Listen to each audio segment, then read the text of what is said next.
আসসালামু আলাইকুম।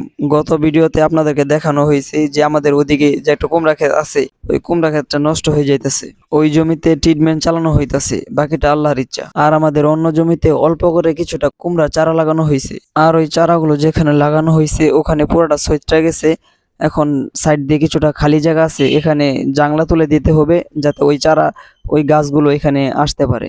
কারণ একসাথে সব গাছ গাদাগাদি করে একসাথে রাখলে ফলন ভালো আসবে না। আর মাটি তুলারি দিয়ে আব্বা দাগ দিয়ে দিতেছিল যে কোথায় কোথায় গাঁথি খুঁড়তে হবে। একেতে রমজান মাস, তারপরে রোদ উঠছে অনেক, একা একা কাজ করলে অনেকটা কষ্ট হয়ে যাবে, তাই দুজন মিলে একসাথে কাজ করতেছি। আর বর্তমানে যেটুকু জায়গাতে কুমড়া চারা লাগানো আছে, এই কুমড়া চারার সাথে অনেকগুলো পেঁপে গাছের চারাও হয়েছে। আর এখান থেকে পেঁপের চারাগুলো আব্বা তুলতেছিল, কারণ অন্য জায়গায় বিট করে লাগাতে হবে, না হলে পানি জমে পেঁপের চারাগুলো নষ্ট হয়ে যাবে এখানে থাকলে। এখান থেকে আরো চারা তুলে নিয়ে অন্য জায়গায় লাগানো হয়েছে আর অনেকগুলো। এই পেঁপের চারা লাগানো সময়ের ব্যাপার, কারণ প্রথমে বিট করতে হয় যেখানে লাগানো হবে, তারপর পেঁপের চারাগুলো ভালোভাবে তুলতে হয় যাতে নিচের যে মাটিগুলো আছে এগুলো যাতে ভেঙে না যায়। এই চারাগুলো আরো ছোট সময় লাগানোর দরকার ছিল, কারণ চারা যখন ছোট থাকে তখন গাছের শিবাও ছোট থাকে, তখন তুলতে সুবিধা হয়। আর এই পেঁপে গাছের চারাগুলো কুমড়া গাছের এখানে কিভাবে হলো সেটা আপনাদেরকে বলি।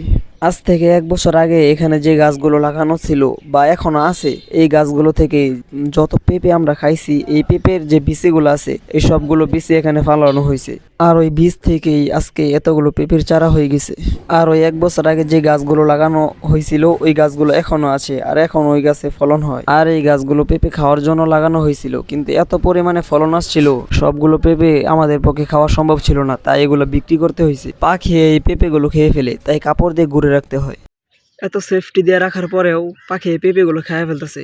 এই যে আজকে একটা খাইছে, কালকে একটা নিয়ে গেছিলাম এখান থেকে, আজকে এসে দেখি আরেকটা খেয়ে ফেলছে।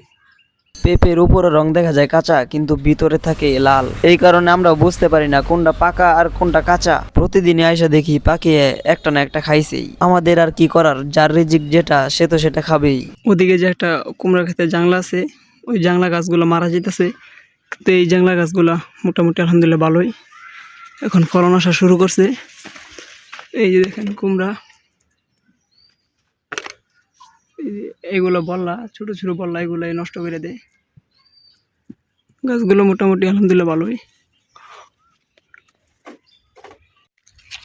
আর আমাদের এখানে এই যে এইদিকে যে বড় বড় পেঁপে গাছগুলো আছে, এই গাছের পেঁপেগুলো খাওয়ার পরে বিচিগুলো এখানে ফালানো হয়েছে।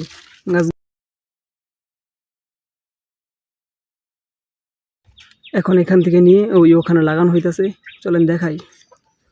এদিকে 5-6টা বিট করা হয়েছে পেঁপে গাছের জন্য। এই যে একটা আয়না রাখলাম, যে ওদিকে আছে আরো কয়েকটা। আব্বা ওখানে পেঁপে গাছ তুলতেছে, আর আমি এখানে নিয়ে আসলাম। এই পাশে 5টা বিট করা হয়েছে, এখানে 5টা পেঁপের চারা লাগানো হবে, তাই আজকে 5টায় তোলা হয়েছে, 5টায় আজকে লাগাবো। এগুলো বিট না করে দিলে হয় কি, যে বৃষ্টি হয় তারপরে ওখানে পানি বাজা থাকে, এই কারণে গাছগুলো মারা যায়। 90% পেঁপে গাছ মারা যায় পানি বাজা থাকার কারণে। আব্বা গাছ লাগাইতেছিল, তখন পাশে দেখলাম যে অনেকগুলো মিষ্টি লাউ গাছ, এখানে আরো নাকি অনেকগুলো মিষ্টি লাউ হয়েছিল, কিন্তু সবাই যে বল্লাই কানা করে দেয়, এই কারণে নষ্ট হয়ে যায়। আর এই মিষ্টি লাউ মাটিতে করা হয়েছে, তো এই কারণে মাটিতে পড়ে থাকার কারণে নিচ দিয়ে পচা শুরু হয়ে যায়। এই কারণে কিছু খের নিয়ে এসে আব্বা নিচে দিয়ে দিল যাতে নিচ দিয়ে না পচে।